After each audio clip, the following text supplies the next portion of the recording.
Hello दोस्तों, इस episode की स्टार्टिंग में हमें दिखाया जाता है जियांग फैंग को, जो कि अपनी धर्मा प्लेट में अभी भी ली हाउ के बारे में देख रही होती है। तभी उसकी धर्मा प्लेट उसे बताती है कि ली हाउ अब जान से मारा जा चुका है, जिसे पढ़ करके वो काफ़ी ज़्यादा खुश हो जाती है। मगर तभी उसका चेहरा वहाँ पे उतर जाता है और वो कहती है कि ली हाउ इतनी आसानी से मर नहीं सकता है। अगर वो मर गया है तो उसकी डेड बॉडी वहाँ पे ज़रूर होगी। वहाँ पे किसी को भेजना चाहिए जो कि जा करके उसकी डेड बॉडी को मेरे पास लेकर के आए।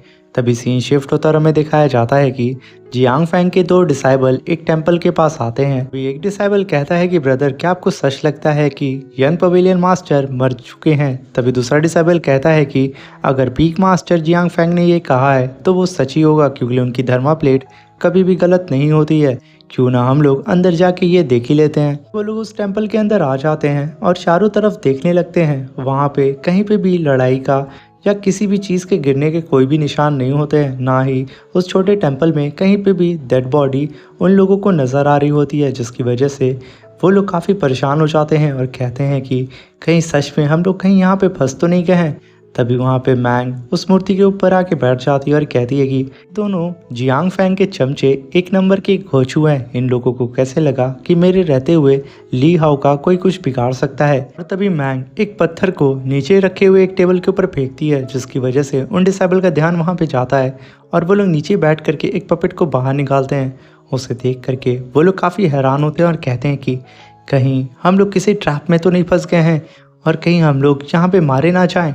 वो लोग ये सोच ही रहे थे, तभी पीछे से ली हान की आवाज़ आती है और वो कहता है कि आज मैं तुम दोनों को जान से मार दूंगा।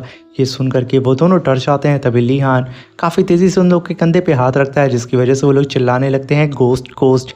तभी ली हान उन दोनों का सर पकड़ के आपस में ही लड़ा देता है, जिसकी वजह से वो दोनों बेचारे वहीं पे ही बेहोश हो जाते हैं। तभी मैंग हंसते हुए उस मूर्ति से नीचे उतरती है और ली हान के पास आ जाती है और उससे कहती है कि ली हान, मैंने सही गेस किया था कि इन सब के पीछे जियांग फैंग है, क्योंकि उसके पास ही वो धर्मा प्लेट है जिससे वो तुम पे नज़र रख रही थी और तुम्हारे ऊपर कई सारे डेडली अटैक भी उसने ही किया था। ये सुन करके ली हान कहता है कि मैं तो इतना ज़्यादा स्मार्ट हूँ, शायद हो सकता है कि वो मुझ पे फ़िदा हो गई हो। तभी मैंग कहती है ये सब तो हमें पवेलियन में चल के ही पता चलेगा कि आखिर वो ऐसा क्यों कर रही है। तभी सीन शिफ्ट होता है और हमें यांग फैंग के पीक का सीन दिखाया जाता है, जो कि अपने पीक के एंट्रेंस गेट पे खड़ी होती है और उसके सामने चलते हुए ली हान आ रहा होता है। तभी ली हान उसके करीब आके कहता है कि पीक मास्टर, क्या मैं जान सकता हूँ कि आप मुझे मारने की कोशिश क्यों कर रही हैं? तभी जियांग फैंग कहती है कि ली हान, मैंने अपनी धर्मा प्लेट पे कैलकुलेट किया है कि तुम कुछ महीनों बाद लुनजिन हाई पवेलियन को पूरी तरीके से डिस्ट्रॉय कर दोगे और मैं अपने पवेलियन को इस तरीके से डिस्ट्रॉय होता हुआ नहीं देख सकती हूँ। इसके लिए मुझे पवेलियन मास्टर ने स्पेशली ये ऑर्डर दिया है कि मैं तुम्हें जान से मार दूँ। तभी ली हान कहता है कि तुमने तो वैसे भी बहुत कोशिश कर ली, बट मेरा तुम कुछ बिगाड़ नहीं पाई हो और मुझे ऐसा लगता है कि तुम मुझे खुद के फ़ायदे के लिए मारना चाहती हो। ये बात जियांग फैंग को बहुत बुरी लग जाती है। वो अपनी स्वॉर्ड को निकाल करके ली हान के ऊपर अटैक कर देती है। ली हान उसके अटैक को डॉज करके अपनी स्वॉर्ड को बाहर निकालता है और कहता है कि मेरा शक सही निकला, तुम अपने फ़ायदे के लिए मुझे जान से मारना चाहती हो। ये धर्मा कैलकुलेटर जो तुम कह रही हो कि मैं लुनजिन हाई पवेलियन को डिस्ट्रॉय करने वाला हूँ, ये सब एक झूठ है। तुम सिर्फ मुझे अपने रास्ते से हटाना चाहती हो। इस बात को सुन करके जियांग फैंग और भड़क जाती है। बिना देर किए ली हान के ऊपर कंटिन्यू अपनी शॉट से अटैक करना शुरू कर देती है। तभी ली हान भी उसके सारे अटैक को अपनी शॉट से डॉच करने लगता है और उसे पीछे ढकेल के कहता है कि तुम इतनी भी वर्दी नहीं हो कि तुम मुझे मार पाओ। मगर तभी जियांग फैंग फिर से ली हान के ऊपर अटैक करने आ जाती है। तभी ली हान अपने शॉट से एक अटैक करता है, जिसकी वजह से जियांग फैंग काफ़ी तेज़ी से पीछे चली जाती है और वो तुरंत खुद को संभालते हुए ली हान से कहती है कि आज मैं तुम्हें जान से मार दूंगी। भले ही तुम मेरे पिछले अटैक से बच गए हो, मगर इस बार तुम नहीं बचोगे। ये कहते ही वो तुरंत अपने धर्मा प्लेट की फॉर्मेशन को समन कर लेती है, जिसे मैंग देख करके कहती है कि गॉडसन तियान दाओ जी की सीक्रेट टेक्निक है। आखिर ये टेक्निक इसके पास कैसे आ सकती है? कहीं जियांग फैंग तियान दाओ जी की 5th जनरेशन से तो बिलोंग नहीं करती है। तभी ली हान जियांग फैंग के ऊपर अपनी स्वॉर्ड से अटैक करने के लिए आ जाता है। वक्त रहते ही जियांग फैंग उस अटैक को अपनी स्वॉर्ड से डॉज कर देती है और पलक झपकते ही अपनी पोजीशन को वहाँ पे चेंज कर देती है। यहाँ पे ली हान को तो समझ में नहीं आ रहा होता है कि कैसे वो जब भी यहाँ उसके ऊपर अटैक करता है वो इतनी तेज़ी से कैसे अपनी पोजीशन को चेंज कर रही है। तभी मैंग ऊपर से कहती है कि कदे ये धर्मा प्लेट यान दाओजी की सीक्रेट टेक्निक है। यहाँ पे तुम इस फॉर्मेशन के अंदर रह के तुम जियांग फैंग के ऊपर जितना भी अटैक करोगे वो तुरंत अपने फॉर्मेशन की वजह से अपनी पोजीशन को चेंज कर लेगी और वो तुम्हारे अटैक से बच जाएगी और उल्टा तुम्हारे ऊपर अटैक कर देगी। मैंग की बात को सुनकर के लिहान कहता है कि अच्छा तुमने यहाँ पे फेस शिफ्टिंग फॉर्मेशन को कास्ट किया है। जब भी मैं तुम्हारे पर अटैक कर रहा हूँ तुम अपनी पोजीशन को चेंज कर ले रही हो, मगर अब ऐसा नहीं होगा। तभी जियांग फैंग कहती है कि क्या बात है, तुमने मेरे फॉर्मेशन के सीक्रेट को समझ लिया, मगर तुम ली हान यहाँ पे मारे जाओगे। ली हान जियांग फैंग से कहता है कि मैं यहाँ पे सिर्फ अपने 3 मूव में तुम्हें जान से मार दूंगा। ये सुन करके जियांग फैंग भड़क जाती है और कहती है कि तुम्हारी इतनी औकात नहीं है कि तुम मुझे टच कर पाओ। ये सुन करके ली हान कहता है कि तुम अब मरने वाली हो।